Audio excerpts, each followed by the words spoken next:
Magandang araw sa inyo mga kabahal.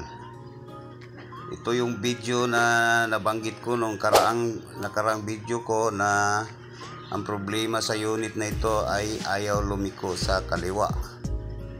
Ito na po yun. Pasensya na, hindi ko na i-detalye ang mga video na ito kasi naubusan ako ng storage sa cellphone ko. Kaya saglit lang ito. Umpisa natin, tingnan na lang natin at ipaliwanag ko sa inyo ng mabuti, step by step, para maintindihan nyo ang problema na ito kung paano ko siya naayos.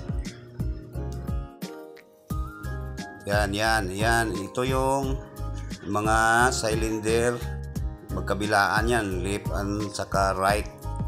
Yung problema dito ay ayaw lumiko sa kaliwa kasi yung isang cylinder ay ayaw niyang itulak yung clutch lever niya papuntang kanan, so hindi mag-brake yung kaliwa o kanan ba yun o basta't magkaliwa kabilaan yan ang cylinder na. Tapos dito sa hydraulic unit, siya yung nagbibigay ng hydraulic papunta sa clutch cylinder natin, kabilaan din yan. May solenoid yan, kaya electrical na talaga yan. Yan ang clutch cylinder natin.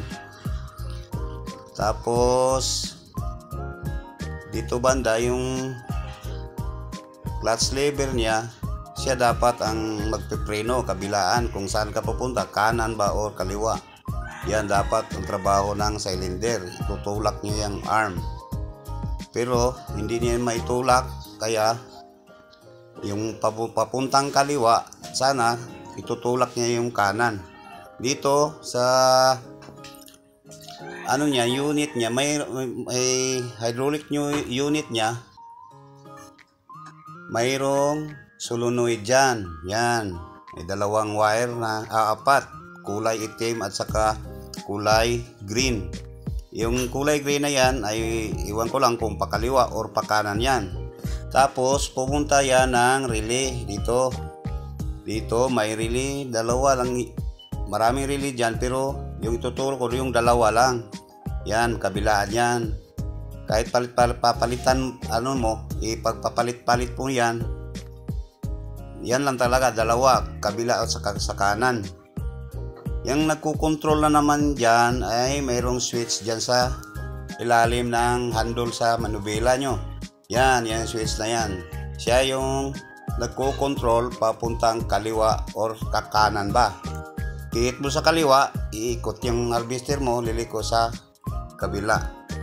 Pasensya na, hanggang doon na lang po yung yung video ko kasi putol talaga, na ubusan ng storage. Iwan ko lang, cellphone, mumurahin lang ito eh.